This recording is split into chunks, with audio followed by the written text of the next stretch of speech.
अनेक सिद्धियां प्राप्त की है और देशवासी गर्व से भर जाएं, इस प्रकार की सिद्धियों का सिलसिला चला है। चाहे राष्ट्रीय हो, अंतर्राष्ट्रीय हो और अब तो अंतरिक्ष भी हो, एक प्रकार से भारत के लिए गर्व के पल रहे हैं। पिछले वर्ष मानसून सत्र के ठीक पहले भारतीय नागरिक इंटरनेशनल स्पेस स्टेशन पर पहुंचा था और कल ही परसों भारत का एक युवा स्टार्टअप, उसने बहुत बड़ी सिद्धि प्राप्त की है। विश्व के कम ही देश हैं जहां इस प्रकार से प्राइवेट साहस हुए हैं और भारत के युवाओं ने अंतरिक्ष में नई उड़ान भरी है। बहुत बड़ी सफलता है। और ये जो स्काईरूट स्टार्टअप है,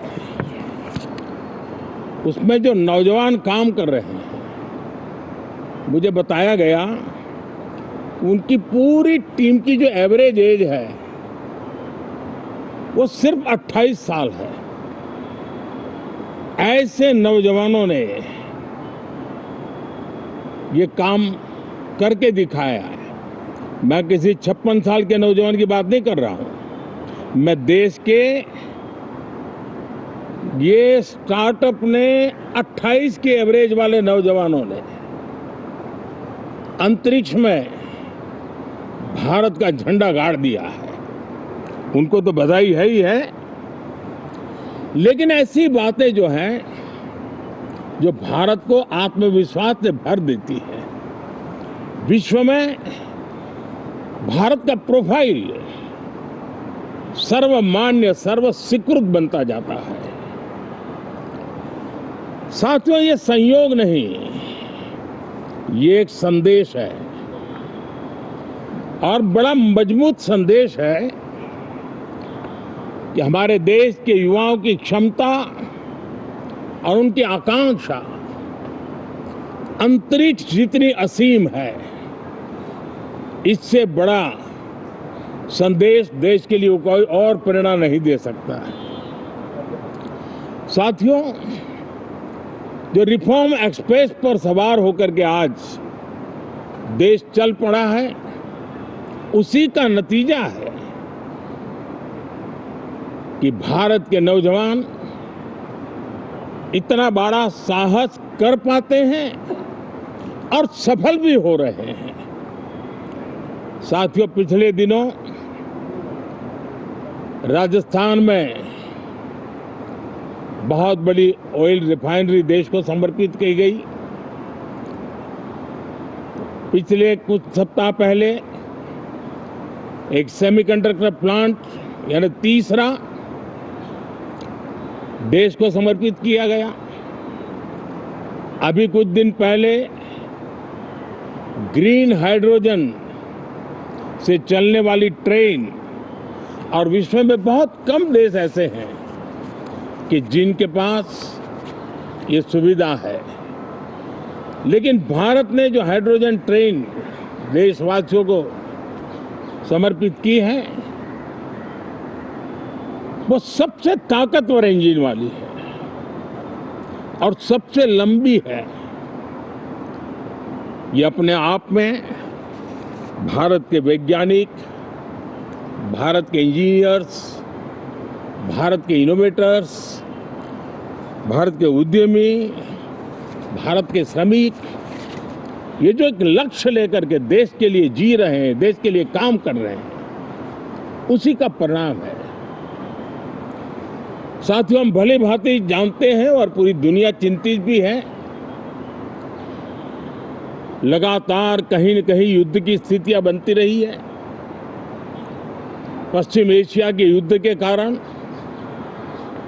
भारत जैसे देश जो एनर्जी के लिए औरों पर डिपेंडेंट है, उनके लिए ये पश्चिम एशिया का युद्ध एक बहुत ही बड़ा संकट का कारण रहा। Petrol, diesel, LPG, fertiliser, chemicals, यानी हर विषय में अनेक बाधाएं, अनेक संकट आए। उसके बावजूद भी भारत 7.7% के ग्रोथ से दुनिया की मेजर इकोनॉमी में सबसे तेज गति से आगे बढ़ने वाला देश बन के रहा। ये भारत के सामर्थ्य का परिचायक है। भारत किस प्रकार से उत्साह और उमंग के साथ नई ऊंचाइयों को पार करना चाहता है, उसकी इसमें एक झलक है। और ऐसे में जब ये मॉनसून सत्र आरंभ हो रहा है, देश ने स्पीड पकड़ ली है और संसद का स्पिरिट उस स्पीड में नई ऊर्जा भर सकता है। सकारात्मक स्पिरिट राष्ट्र के लक्ष्यों को प्राप्त करने के लिए बहुत आवश्यक होता है। हमारे सदन में बहुत अनुभवी सांसद भी है, दल उनका कोई भी हो, लेकिन उनके पास एक लंबा अनुभव है।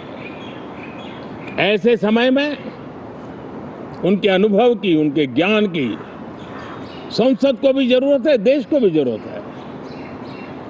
और इसके लिए संसद का चलना, सार्थक चर्चा होना, मिलजुल करके देश को आगे ले जाने के संकल्प लेना, ये मैं समझता हूं कि बहुत ही समय की मांग है। एस्पिरेशन से भरे हुए देश के युवाओं की मांग है कि हम आगे बढ़े। आज समय की मांग है कि राष्ट्र निष्ठा से भरे हुए, राष्ट्र भक्ति के लिए जी रहे आवाज को सदन में उचित मंच मिलता रहे, वे अपनी आवाज को बुलंद करे, देश को दिशा दे। और इसलिए मैं आशा करता हूं और मुझे पक्का विश्वास है, जहां तथ्य होते हैं, जहां तर्क होते हैं, वहां तूफान के लिए जगह नहीं होती है।